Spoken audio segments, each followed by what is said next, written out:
Palworld is a newly released action-adventure survival game set in a unique world filled with fun creatures known as pals. Players can capture pals, battle, explore dungeons, beat bosses, craft, build bases, and much more. Hi, I'm Sky from Dubsnatch, and here are our top tips for new Palworld players. Tip number 1 is to place your base in a well-thought-out spot. It's ideal for building and base performance to place your pal box in the center of a large, flat area. This way you can use all the space efficiently, build everything you need, and don't have pals getting stuck or lost. Make sure to place your pal box out in the open away from any walls or ledges, and it's a bonus to build near ore and on high ground to best defend yourself from raids. Tip number 2 is to keep your base pals happy. When you start adding pals to work at your base, they can easily get injured, sick, or sad if their needs aren't met. An easy way to make sure to keep your base pals happy is to feed them cooked food, make sure each pal has a bed, and if one gets stuck or wanders off, simply put them back into your box and take them out. If a pal does end up getting hurt, don't worry, just make the proper medicine and feed it to them to fix the issue. Hot springs are also a great addition to your base to make sure your base pals have time to relax.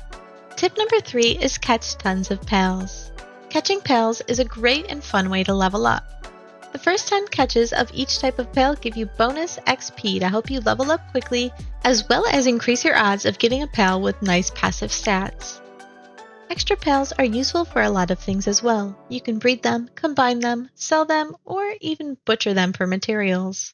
Keep in mind any bosses you fight and catch, eggs you hatch, or pals you release from camps help count towards this first 10 XP bonus. Tip number 4 is don't limit your pet's skills. A unique part of Palworld is that you can teach any pal just about any move and switch them in and out anytime. This means you can teach a water pal a fire move and so forth. Once a skill is learned, you can switch it in and out of his 3-move pool at any time for no additional cost. To teach a pal a move outside of its usual move pool, you use something called a skill fruit. Skill fruits grow on unique, glowy blue trees which differ in appearance from normal trees in the game. Skill fruit trees do respawn in the same spot with a new set of skill fruits. I have noticed that the trees in harder to reach areas with higher level enemies seem more likely to give higher tier skill fruits more often, but it's still totally random what you may get. When looking at a skill fruit, it will show you the move type along with the power and cooldown time. Cooldown time, or CT, is the amount of seconds it takes until that move comes off cooldown after use. Tip number 5 is pay attention to pal passives. Aside from their special moves, pals have up to 4 passive skills which impact factors such as working efficiency, attack, defense, move speed, food intake, player buffs, and more. You can find your pal's passive skills in their summary, and they can be either positive or negative attributes. Hover over the passive skill in their summary to learn more about what that particular passive skill does. Stats on wild pals are totally random. They can be passed on through breeding, but when starting out, it's easiest to catch multiple types of each pal and find one with good passive traits that meet your needs for that pal. If you want a more in-depth guide on pet passives, let me know in the comments below. Tip number 6 is to improve your catch rate. Of course, you can get a pal's health low, and the lower the health, the higher chance you have of catching it. But there are many more ways to improve your catch rate than just that. Higher tier pal spheres will help you capture at an improved rate and are necessary for higher level pals.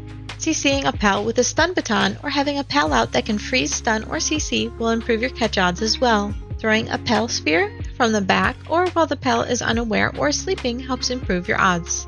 And an often overlooked but helpful tip is to improve your catch rate by offering lift monk effigies to a statue of power. You can find statues of power in abandoned churches, but you can also build one in your own base. To best improve your catch rate, use a combination of these tips. Tip number 7 is make gold by selling to wandering merchants. When defeating bosses, you will often be dropped a unique item that says can be sold to a merchant for a high price. At first I spent way too long searching around for these merchants, but you can always find one at the small settlement. Once you unlock the waypoint in the area, find him down the hill inside a building, and he's there day and night to sell off items whenever is convenient for you. It's a great and easy way to make gold. Thanks for watching our guide on top tips for new Palworld players. When shopping for epic gaming loot, make sure to check out our website, Dubsnatch.com. And to play fun games like Palworld with us, check out our Discord. Link is in the description.